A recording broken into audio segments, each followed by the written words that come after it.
하나님의 말씀 누가복음 2장 49절에서 51절 또한 빌립보서 말씀 교독합니다. 제가 먼저 누가복음 2장 49절입니다. 예수께서 이르시되 어찌하여 나를 찾으셨나이까? 내가 내 아버지 집에 있어야 될 줄을 알지 못하셨나이까 하시니,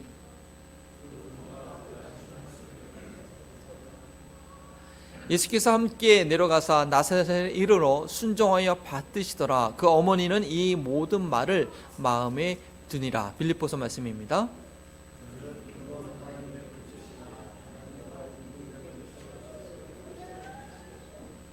오히려 자기를 비워 종의 형체를 가지사 사람과 같이 되셨고,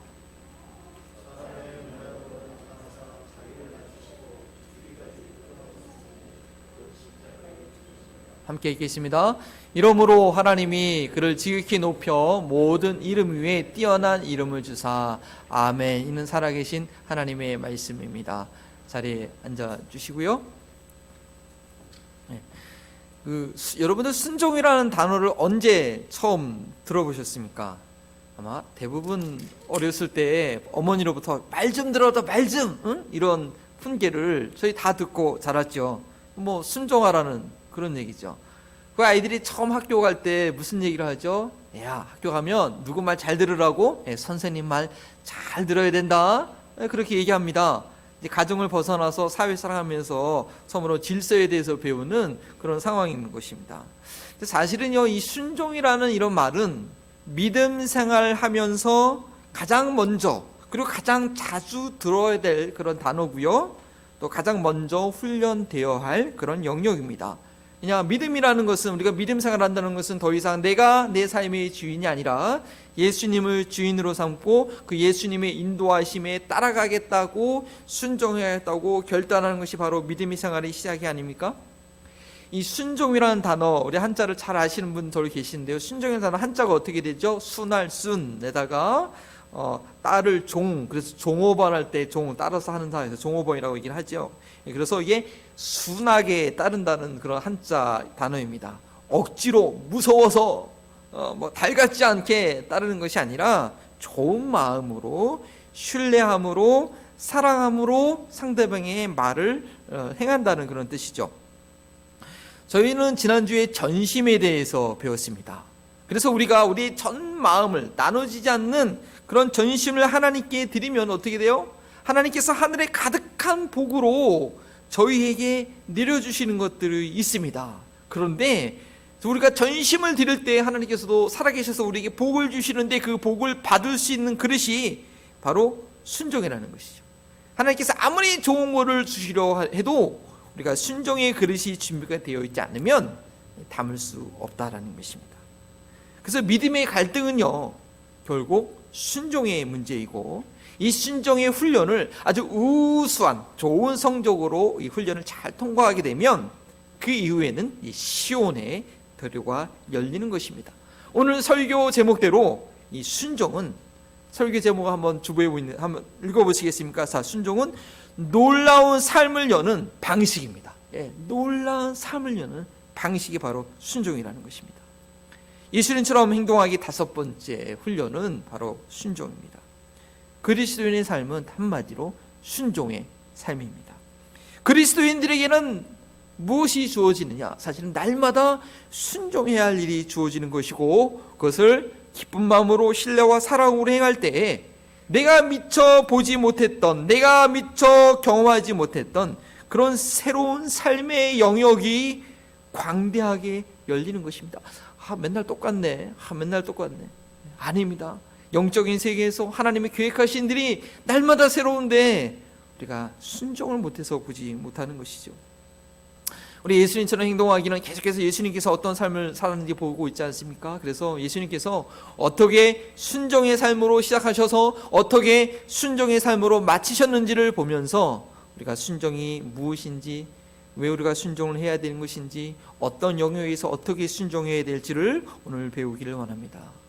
첫 번째는 순종이 무엇인지 여러분 아셔야 됩니다. 순종은 신뢰와 사랑의 표현입니다. 믿을 때에, 그리고 사랑할 때에 순종할 수 있습니다. 누가복음만이 예수님의 어린 시절을 잘 이렇게 표현하고 있는데요. 오늘 읽은 본문 말씀이죠. 예수님께서 12살 되던 그 해 6월절에 예루살렘 성전에 아버지 요셉과 어머니 마리아와 올라갔는데, 갔다가 다시 나사렛 고향으로 돌아오시는 길에 예수님이 안 보이는 거예요. 그래서 요셉과 마리아가 아직 12살이면 어린 나이잖아요. 막 근심 걱정을 하면서 막 찾아다니다가 결국 다시는 어떻게 해요? 예루살렘 성전에 갔더니 거기서 예수님이 율법학자들과 막 대화를 하고 얘기하고 있는 그런 상황입니다. 그래서 마리아가 어찌하여 우리한테 이렇게 했냐 했더니 예수님 뭐라고 대답하세요? 어찌하여 나를 찾으셨나이까? 내가 아버지 집에 있어야 될지 알지 못하셨나이까? 그런 말을 하는 거. 참 이해하지 못할, 어쩌면 이 책망하는 듯한, 부모님을 책망하는 듯한 그런 말을 합니다. 그 다음에 중요한 것은 그 이후에 고향 나사렛에서 내려가서 부모인 요셉과 마리아를 받들어 섬겼다. 순종하면서 받들어 섬겼다라는 것이 예수님이 어렸을 때의 유년 시절의 그런 마지막 내용입니다. 12살의 나이에 예루살렘 성전에서 율법학자들과 대화를 하는 그런 탁월함을 보이셨고, 그리고 예수님 누구십니까? 신성이 가득한 하나님의 아들이었지만 공생의 전까지, 공생애라는 건 뭐죠? 공적인 삶, 공인이라고 하죠. 이 공적인 30살에 예수님의 사역을 시작하기 전까지는 바로 육신의 부모님께 순종하면서 사셨습니다. 예수님께서는 하나님의 본체이셨지만 이 육신의 부모에게 순종했던 것은 바로 이 마리아와 요셉을 신뢰했기 때문이죠. 마리아는 누굽니까? 자기 목숨을 걸고 잉태하고 출산했던 그런 여인이 아닙니까? 이 요셉도요, 이 헤롯 왕의 유업을 피해서 이 어린 아기 예수를 잘 돌보았던 그런 아버지입니다. 그래서 이 부모에 대한 신뢰와 또 사랑하는 마음이 있었기 때문이죠. 또한 십계명에 내 부모를 공경하라, 5번째 계명 아닙니까? 이 십계명의 말씀대로 예수님께서는 그 질서와 권위 아래에 사는 그런 순종의 삶이셨습니다. 그래서 예수님의 그 성장 과정의 키워드는 뭐냐? 바로 순종이었다라는 것입니다. 예수님께서 요셉과 마리아보다 분별력이 부족해서 순종하신 것이 아니라는 것이죠. 순종은 질서에 순응하는 겸손입니다. 순종은 공동체를 세우는 미덕입니다. 더 많이 공부한 자녀가 부모에게 순종하는 것은 지식이 부족해서 그런 것이 아니죠. 독립하기 전까지는, 결혼하기 전까지는 이 부모의 권위 아래에 순종함으로써 질서 있는 삶을 배우는 것입니다. 아내가 남편을 도울 수 있는 더 뛰어난 존재임에도 불구하고 남편에게 순종하라는 것은 한 몸이 되기 위한 그 질서를 위한 것이죠. 히브리서 13장 17절에 너희를 인도하는 자에게 순종하고 복종하라고 그렇게 얘기하는 것은 신뢰와 존경을 근거해서 따르는 자들의 유익을 위해서 그렇게 하라고 말씀하고 있습니다. 순종하심으로 자라나신 예수님께서는 성인이 되어서 이 공생애를 시작하는 기간 동안에도 어떻게 해요? 그대로 어렸을 때 순종했던 것처럼 이제는 하늘에 계신 하나님 아버지께 순종하는 그런 사역을 감당하셨습니다. 하나님과 본질상 동일한 본체이셨던 예수님께서는 삼위일체의 한 위격을 가지고 계셨지만 성부와 성자의 질서 관계 가운데 성부께 순종하심으로 이 구원의 역사를 이루신 것입니다. 그리고 그것이 오늘 읽었던 두 번째 본문 말씀 빌립보서 2장 6절과 8절 말씀이죠. 여러 가지 내용이 있지만 중요한 것은 그거예요. 근본 하나님의 본체이셨으나 결론은 죽기까지 복종하셨으니. 예수님께서 이러한 순종의 삶이 있으셨기 때문에 구원자로서의 삶으로 마무리할 수 있었던 것입니다. 그리고 그 순종의 삶은요, 하루아침에 이루어진 것은 아니었습니다. 말씀드렸듯이 성장 과정 자체가 바로 이 순종의 삶의 패턴이셨습니다. 지난 주일날 말씀드렸듯이 예수님의 모든 행동과 말은 하나님의 뜻을 이루고자 하는 것이었죠. 히브리서 5장 8절 말씀대로 아들이셨지만 고난을 통하여 순종을 배우셔서 그 결론은 마지막에 십자가의 죽음 앞에서도 복종하실 수 있었습니다. 내 아버지요, 할 수만 있다면 이 잔을 내게서 옮기시옵소서. 그러나 내 뜻대로 마시옵고 아버지 뜻대로 이루어지기를 원하나이다. 순종은 이해가 되지 않지만, 내가 원하는 것이 아니지만 뭐기 때문에? 신뢰하기 때문에, 믿기 때문에, 그리고 사랑하기 때문에 기꺼운 마음으로 행하는 것입니다. 예수님은 그 십자가 앞에서의 그 예수님의 행동은 순종이었습니다. 할 수만 있고는 이 자리에 지나가기를 원하셨죠. 십자가의 죽음을 피할 수만 있다면 피하기를 원하셨습니다. 예수님께서 그렇게 즐겨 반기셨던 것이 아니었습니다. 아버지와 순간적으로 분리되는 그 경험을 원하지 않으셨습니다. 그러나 아버지의 뜻에 순종하는 것이 더 중요하셨기 때문에 아버지의 뜻대로 이루어지기를 기도하셨습니다. 아버지를 신뢰했기 때문에 가능한 순종이었습니다. 십자가의 죽음이 영원한 분리가 아니라 죄인들을 구원하는 길이며 본인이 다시 나중에 일으켜서 영원히 아버지와 함께 할 길이라는 것을 믿으셨기 때문에 가능한 순종이었습니다. 아브라함의 순종도 마찬가지입니다. 그 어느 누가 늦은 나이에 얻은 아들을 자기의 손으로 죽이기를 즐겨하는 사람이 있겠습니까? 정신 이상자죠. 정말 목숨을 다해서 지키고 싶은 것이 그 자기 아들이 아니겠습니까? 그러나 로마서 4장 17절 말씀처럼 죽은 자를 살리시며 없는 것을 있는 것처럼 부르시는 하나님을 신뢰했기 때문에 순종할 수 있었던 것입니다. 이처럼 순종은 믿음이 있을 때 가능한 행위입니다.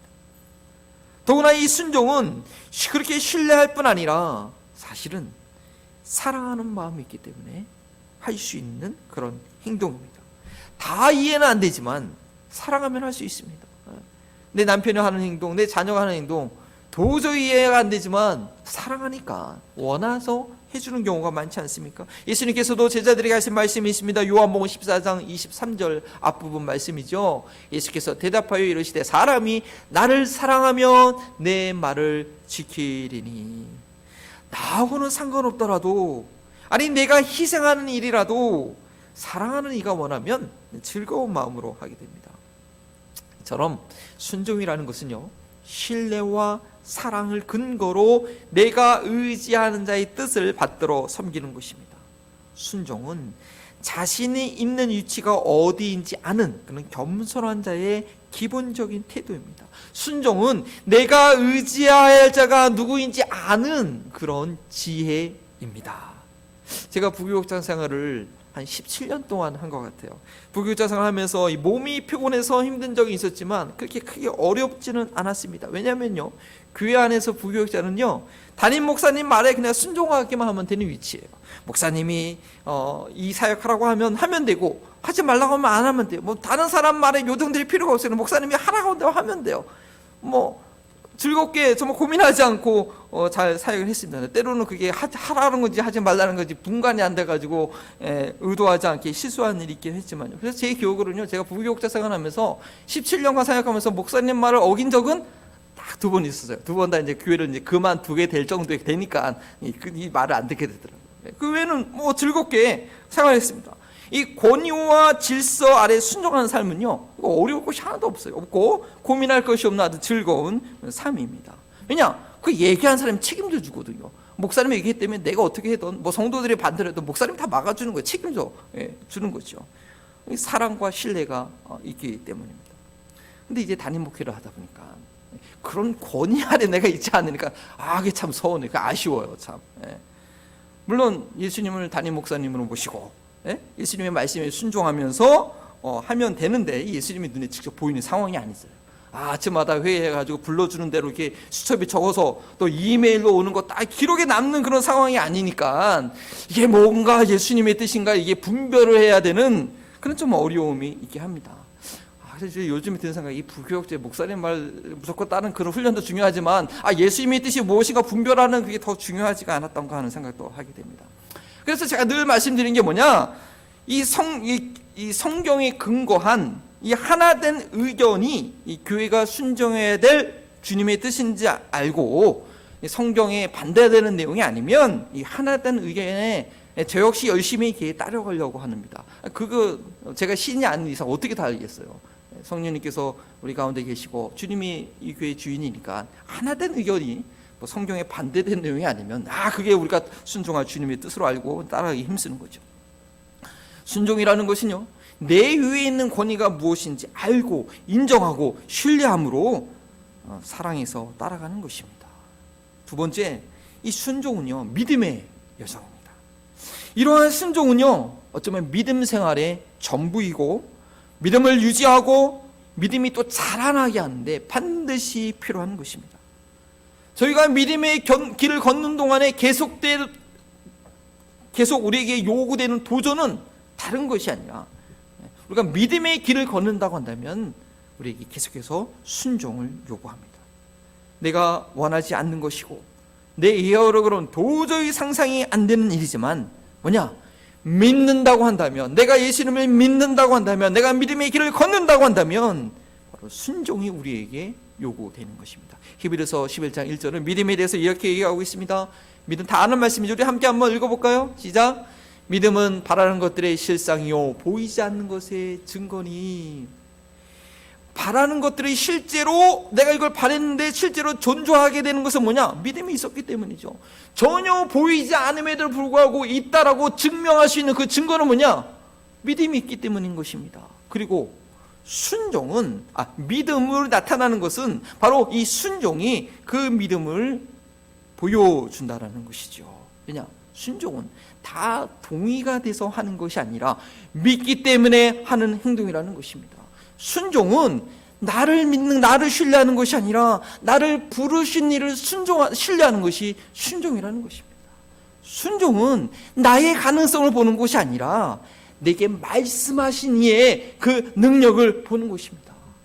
순종은 나를 바라보던 그 시선에서 나를 부르신 이에게로 시선을 돌릴 때 비로소 할 수 있는 것입니다.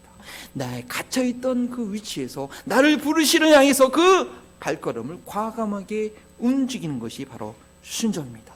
따라서 순종은 믿음이 아니고서는 설명될 수 없는 그런 행위라는 것이죠. 믿음이 성장하기 위해서는 또한 이 순종이 절대적으로 필요합니다. 다음 단계로 더 깊은 차원으로 들어가기 위해서는 지금 내 수준에서는 전혀 이해가 안 되죠. 가능할 것 같지 않죠. 그러나 순종의 다리를 통해서 다음 단계로 건너가게 하십니다. 따라서 우리가 하나님의 일을 하겠다, 우리 한마음 버린 통교회가 하나님의 일을 하겠다, 하나님의 사이즈의 일을 하나님께서 하실 수 있는 일을 하겠다라고 한다면 저는 다른 무엇보다도 이 순종함을 배워야 합니다. 이 세상 회사에서도요, 직장에서도 일반 직원들이 회사가 결정한 일, 특별히 CEO가, 이 회사의 책임지는 CEO가 결정한 일에 대해서 우리 사장님이 왜 그렇게 일을 결정하셨지? 그것이 잘한 일인가 잘못한 것인가? 과연 내가 그것을 따라야 될 것인가 말 것인가? 그렇게 고민하지 않습니다. 직원들은요. 그냥 그 일을 이루기 위해서 그 조직 안에서 내게 맡겨진 일을 어떻게 최선을 다할 것인가? 그 고민을 하게 되는 것이죠. 만일 이 직원이 이 사장님이 제대로 결정한 거 아닌가? 이거 고민하고 있으면 그 직원은 이 회사의 기본 가치를 동의하지 않거나 아니면 더 이상 그 회사에서 일할 마음이 없는 것이죠. 이 CEO의 결정에 반기를 들 때 그 본인 회사 직원이요, 사실은 그 회사의 미래에 대해서 책임질 사람도 아니에요.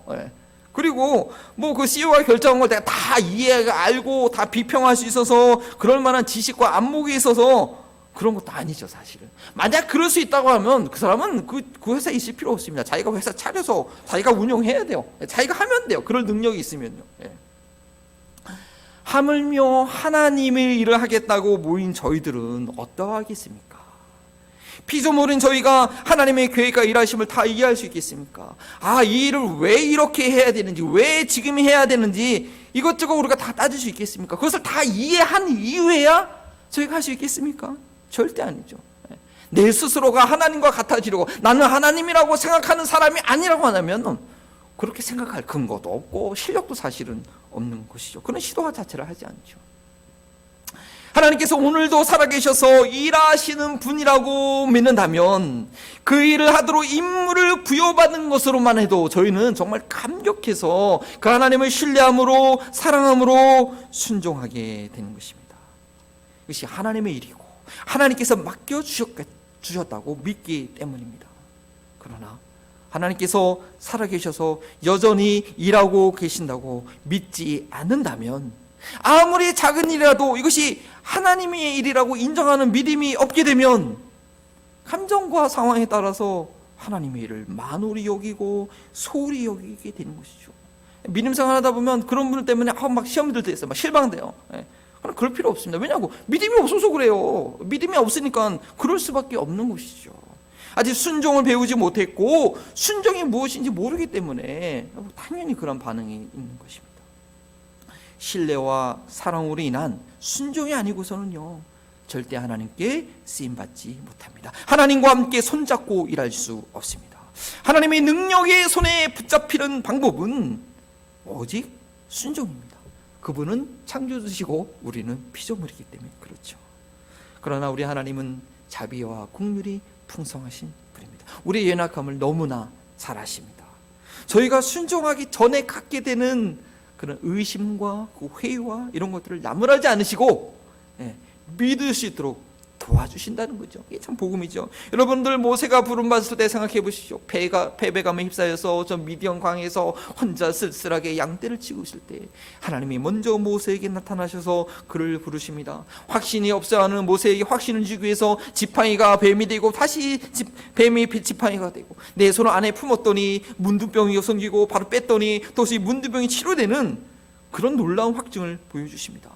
그러고서도 모세가 무슨 말을 해요? 하나님, 그래도 나는 말을 못하는 사람이라서 나는 절대 못해요. 그러니까 하나님이 야, 입을 누가 지었냐 하면서 화를 내시면서도 현실적인 대안까지 주시죠. 그래, 말 잘하는 내 형 아론이 있으니까 그와 같이 가라. 모세가 못한다고 하나님 막 혼내시는 것이 아니라 설득하고 실제적인 대안까지 주시면서 그렇게 우리를 도와주시는 분입니다. 그래서 결국 어떻게 해요? 모세가 순종함으로 이 출애굽의 놀라운 역사와 200만의 많은 이스라엘 백성들을 40년 동안 광야에서 인도하는 그런 일을 감당합니다. 겁쟁이 기도원이 부름받은 그 사건을 생각해 보십시오. 오늘날로 말하면요, 이 하이C형이에요. 확인하고 또 확인하고 한 번 묻고 얘기했는데 또 한 번 확인해서 물어보고 이런 스타일이었단 말이에요. 그래서 때로는 양털에만 물이 적게 하시고 아니면 이 땅만 물에 적게 하세요. 막 이렇게 표적을 구하기도 합니다. 그런데 하나님이 그 의심하는 거 다 확신을 가질 수 있도록 응답해 주십니다. 그 이후에는 다른 사람의 증언을 통해서도 이제 확신을 갖게 해주시오. 그래야 해서 말도 안 되는 방법.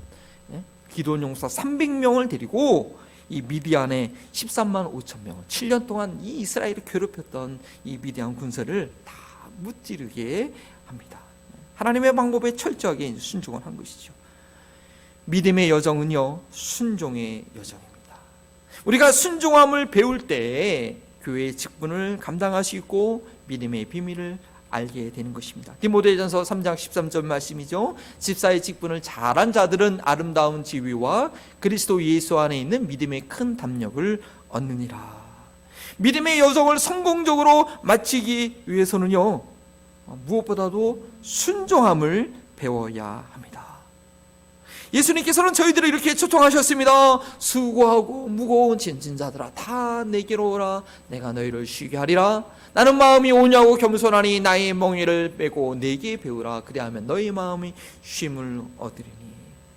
순종으로 시작하셔서 순종으로 그 삶을 마무리하셨던 예수님의 멍에를 지고 예수님께 배우면 저희는 마음의 쉼을 얻게 됩니다. 이 순종의 길이 부담이 아니라 쉼을 얻는 비결로 배우게 되는 것입니다. 믿음의 길을 걷는다는 것은요, 순종의 길을 걷는다라는 것입니다.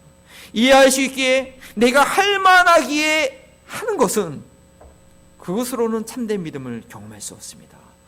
그렇게 하게 되면 그래, 내 계산이 맞았어, 내 판단이 맞았어, 내가 이런 능력이 있어, 자기의 이유와 자기의 신령을 자랑하게 될 뿐입니다.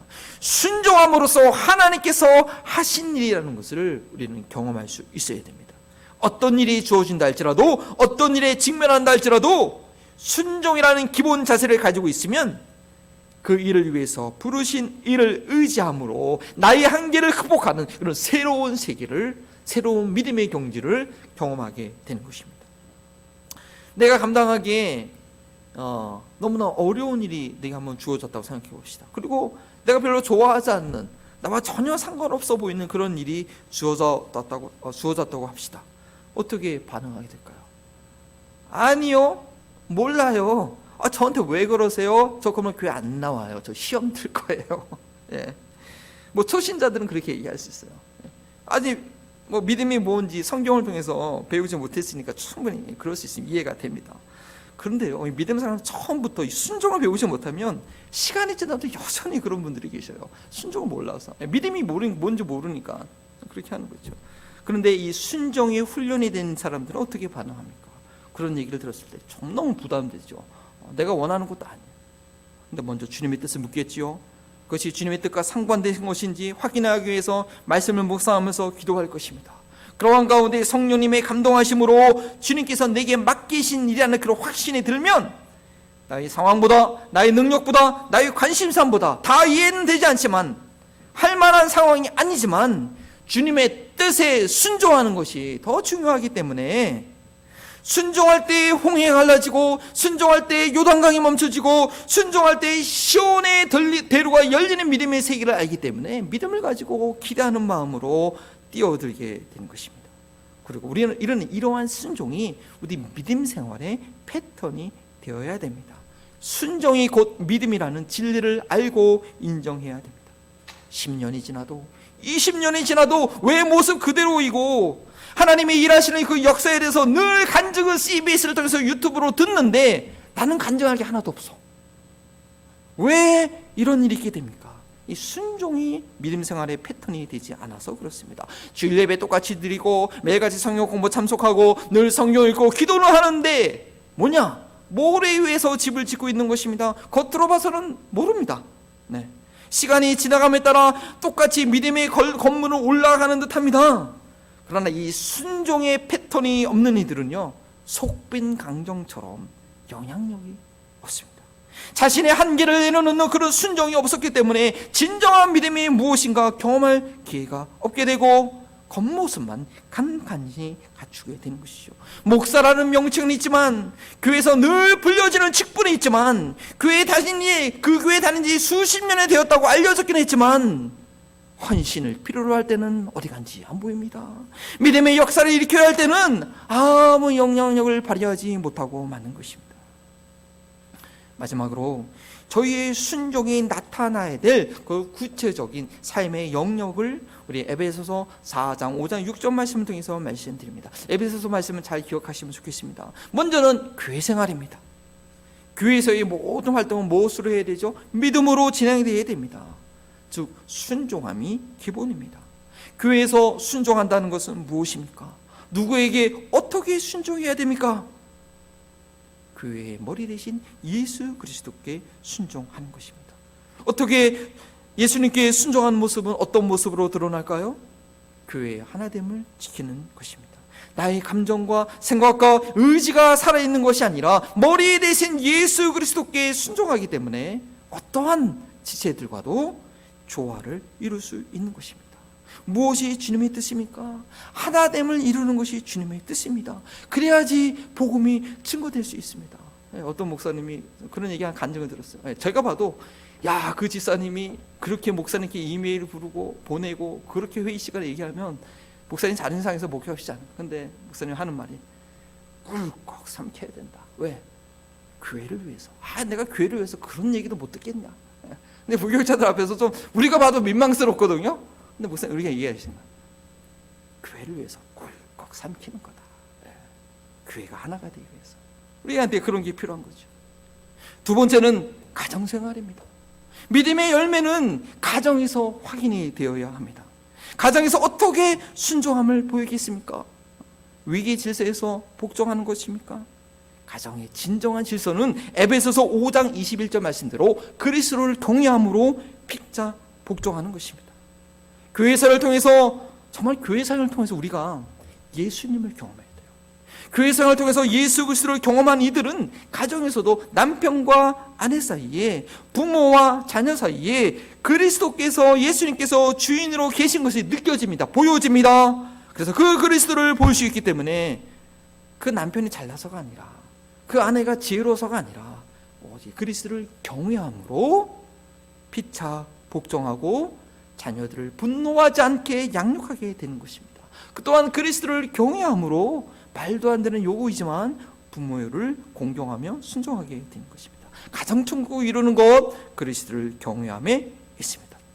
세 번째는 직장 생활입니다. 에베소서 4장에서 교회 생활을 얘기하고 5장에서 가정 생활을 얘기한 이후에 제6장에서의 이 사회 생활까지 교회의 확장된 개념의 적용을 말하고 있습니다.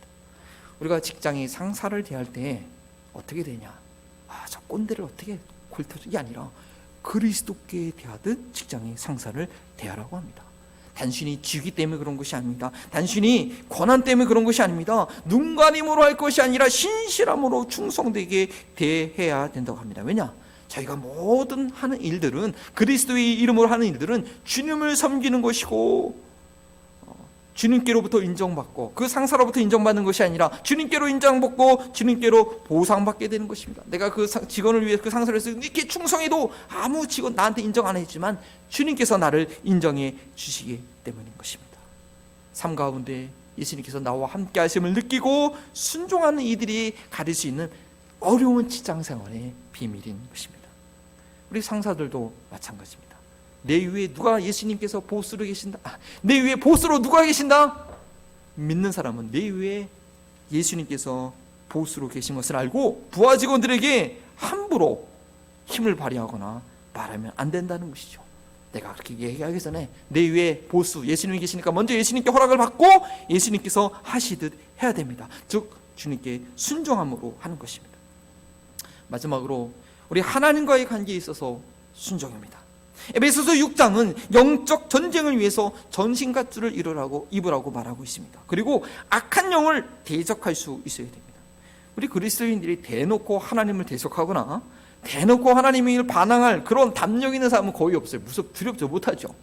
그런데 뭐가 문제냐면 사탄한테 속임을 받으면 내가 의도하지는 않았지만 하나님께 불순종하게 되고 결국 하나님을 대적하는 그런 사람이 되고 맙니다. 그래서 우리는 이 마귀에게 속임을 받지 않도록 마귀를 대적해야 됩니다. 그래야지 하나님을 대적하지 않게 됩니다. 야고보서 4장 7절 말씀이죠. 그런즉 너희는 하나님께 복종할지어다 마귀를 대적하라. 그리하면 너희를 피하리라. 근신하라 깨어라. 너희 대적 마귀가 우는 사와 같이 두루다니며 삼킬 자를 찾나니 너희는 믿음을 굳건하게 하여 그를 대적하라. 마귀를 대적할 때 우리는 하나님께 순종할 수 있는 것입니다. 이 세상의 삶은요 결국 두 가지로 나눠집니다. 하나님께 순종하든지 사탄에게 속임을 당하든지. 마귀의 공격이 있음을 알고 영적 분별력을 가지고 저희는 그 마귀를 말씀으로 대적해야 됩니다. 왜 하나님께 순종하지 못하는가? 마귀가 붙들고 있어서 그렇습니다. 사탄에게 속고 있는 것입니다. 우리 말씀을 정확하게 알고 그 말씀으로 쿡 찔러가지고 무찔러야 합니다. 예수님처럼 행동하기 다섯 번째 순종입니다. 하나님의 본체이셨으나 어렸을 때부터 질서 아래 순종을 몸소 익히셨던 예수님은 십자가의 죽음 앞에서도 순종하심으로 부활하셔서 그를 순종하는 모든 이들의 영원한 구원의 근거가 되셨습니다. 우리가 믿을 만한, 우리가 구원받을 만한 그런 믿음이 있다라고 한다면 저희는 순종을 알아야 되고 순종을 훈련받아야 되고 순종을 실천해야 됩니다. 정말 내가 이해하기 어렵고 받아들이기 어려운 그런 많은 문제들이 내 삶에 닥친다 할지라도 이 순종의 패턴을 익히게 되면 모든 문제들이 해결되고 막혔던 모든 길들이 활짝 열려지는 그런 놀라운 은혜가 우리 교회와 우리 교회에 속한 모든 성도들에게 있을 것입니다. 우리 그런 믿음을 가지고 함께 일어나셔서 찬양합니다. 예수 따라가며 복음 순종하며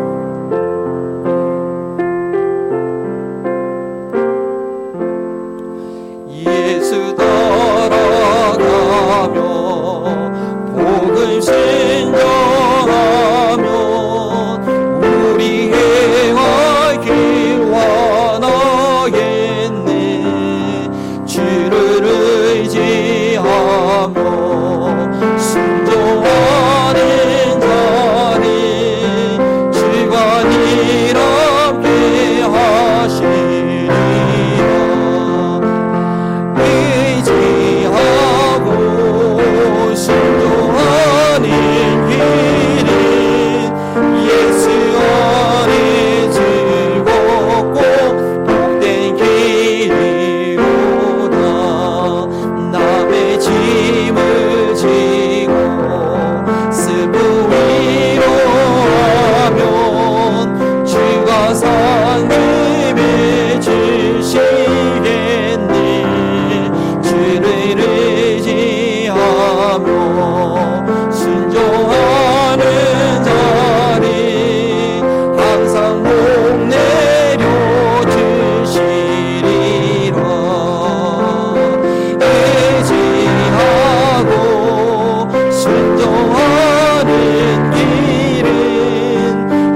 하시죠. 때로는 하나님께서 우리에게 무리한 걸 요구 안 하셔서 그럴 수도 있어요. 저는 어제 그 순종이라는 그 다큐멘터리, 오늘 찬양했던 찬양의 배경이 되는 그 다큐멘터리인데 그걸 보면서 정말 많이 울었어. 마음속으로 야, 순종이라는 게 정말 저런 것이구나. 울면서 또 설교 마무리하면서 또 보면서 울면서 정말 어쩌면 감사하지 않죠. 어쩌면 우리가 순종을 못하니까 하나님께서 그 놀라운 것을 안 보여 요구를 안 하시는 것 같아요. 하나님께서 정말 그 가치 있는, 정말 이 세계에요 하나님의 사랑이 필요한 그런 많은 영혼들이 있습니다. 그 시리아의 난민들, 또 그 아프리카의 난민들, 정말 본인의 선교사님 가족과 부모님들, 참 그 어렵지만 더 시급한 하나님의 사랑이 필요한 이들을 위해서 그 땅에 가서 거기서 살아가는 그 순종의 삶, 그를 배경으로 했던 찬양인데요. 하나님, 참으로 내가 작은 것 하나 주님께 순종하지 못한 그런 나의 고집과 나의 생각이 가득했던 그런 죄인이었습니다. 내가 믿는다고 하지만 순종이 뭔지 모르는, 믿는다고 했는데 순종이 뭔지 모른다. 참 그 큰, 내가 지금 믿음의 집을 어디에 짓고 있는가, 우리 스스로를 돌아볼 수 있습니다. 주님, 어차피 주님 따라가는 일이 십자가의 길입니다. 십자가 없이는 갈 수 없는 길이에요. 내가 한 가지 그것을 순종하지 못해서 주님께서 또 다른 귀한 일을 보여주지 않다고 한다면 내가 막혀있던 것, 내가 순종하지 못한 것 하나님 깨닫게 하시고 행할 수 있는 그런 은혜를 허락해달라고 우리 다 함께 한번 기도합니다. 아버지 하나님 정말 순종이 뭔지 모르는 저희 연약한 삶이었습니까? 주님 불쌍히 여겨 주시옵소서. 정말 하나님 나를 사용하시고 나와 함께 일하기 원하시지만 내가 그것에 순종하지 않았기에, 내가 순종하지 못했기에 아직도 막혀있는 그런 길들이 있습니까? 주님 불쌍히 여겨 주시옵소서. 정말 순종해야 될 것이 무엇인지 알게 하여 주옵소서. 하나님의 놀라운 세계를 보게 하시고 하나님의 놀라운 역사를 보게 하여 주시고 하나님께서 이끌어 주시는 신비한 세계를 볼 수 있는 저희 교회가 되시길 원합니다. 부족한 종이 되시길 원합니다. 하나님 작은 것이지만 그 하나를 간과하지 않는 저희가 되게 하시고 그 말 한마디 그 태도 하나 하나님 순종하기를 힘쓰는 저에게 하시고 하나님 그 순종하기 위해서 밤새 기도하며 순종하기 위해서 아버지 씨름할 수 있는 그런 고민을 우리에게 허락하여 주시고 정말 분별력을 허락하여 주시고 주님의 말씀대로만 주님의 말씀대로만 행할 수 있는 분별력과 지혜를 허락하시고 하나님 저에게 오는 영혼들마다 하나님 놀라운 순종, 놀라운 삶을 여는 순종을 가르쳐주고 배우고 훈련받으시는 저희 교회 되게 하여 주옵소서. 주님 그 길이 되게 하여 주시옵소서. 주님 그 길이 되게 하여 주옵소서. 하나님 정말 어쩌면 그동안 자기 잘난 맛에 살았던 저희였음을 고백합니다. 내가 판단하는 것, 내가 생각하는 것, 내가 좋아하는 것이 최고이고 이것을 할 때 만족을 누리는 그런 육신에 속했던 옛날 삶을 하나님 주 앞에 온전히 맡기 원합니다. 십자가를 진다고 하지만 주님을 믿는다고 하지만 아직도 내 판단과 내 생각에 그 한계에 테두려 있는 나의 삶이었다면 이제 눈을 뜨길 원합니다. 하나님 우리 삶 가운데 전심으로 마음을 드릴 뿐 아니라 순종의 훈련이 되어지길 원합니다. 부부 관계 가운데, 부모와 자녀의 관계 가운데, 직장 생활 가운데, 교회 생활 가운데 하나님께서 나를 훈련하시는 것 다른 것이 아니라 순종의 훈련을 하고 있음을 깨닫고 내가 미처 잡지 못했던, 놓쳤던 그 영역의 순종 감당하게 하여 주옵소서. 하나님 저희 한마음으로 통해 성도들로 하여금 하나님께 물질을 맡기는 청지기의 귀한 훈련을 잘 감당케 하시니 감사합니다. 11조로 드립니다. 구제원금으로 드립니다. 성교원금으로 드립니다. 하나님 우리의 눈을 뜨게 하셔서 하나님의 사랑이 필요로 한 것, 저 IT의 지진 가운데, 또 아브리 아프가니스탄의 그 어려운 가운데, 또 하나님 또 홍수로 인하여 태풍으로 인하여 삶의 터전을 잃어버린 그 영혼들을 주님 기억하시고 우리가 주님과 함께 협력하는 그 모든 일들을 통해서 주님의 선한 뜻이 이루어지게 하여 주시옵소서. 저희 교회 성도들에게 능력 있게 하시고 하나님께 순종하게 하심으로 그 모든 필요를 우리 성도들을 통하여 채우게 되시기를 믿고 감사하며 예수 그리스도의 이름으로 기도합니다.